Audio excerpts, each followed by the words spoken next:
ललटेन दरा के दोनों रानी तो के पजरिया न न न न न न न न न खेसारी खेसारी के दीवाना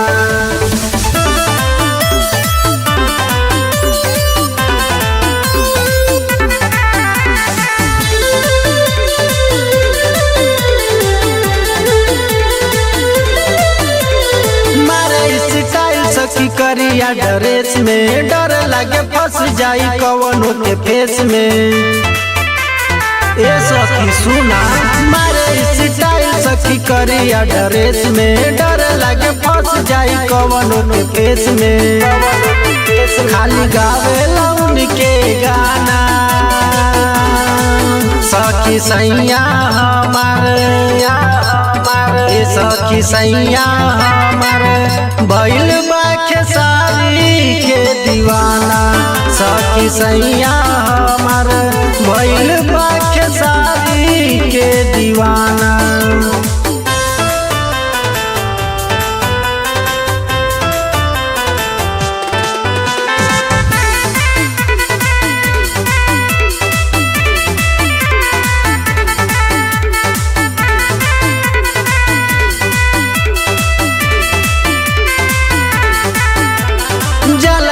सेट पर चढ़ के बुलेट पर नया नया लड़की बोलावली सडेट पर पगला देले भाई सखी। जला रोज सेट पर चढ़ के बुलेट पर नया नया लड़की बोलावली सडेट पर। हमार कैसन बाटे जनाना सखी सैया हमार सखी सैया हमार भइल बा खेसारी के दीवाना सखी सैया हमार भइल बा खेसारी के दीवाना।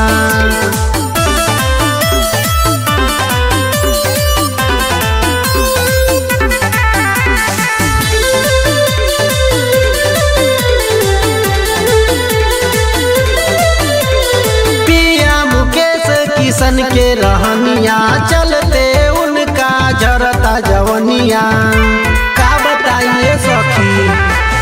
पिया मुकेश किसन के रहनिया चलते उनका जरता जवनिया। हम कैसे के करी माना सखी सैया हमार सखी सैया हमार भइल बा खेसारी के दीवाना सखी सैया हमार भइल बा खेसारी के दीवाना।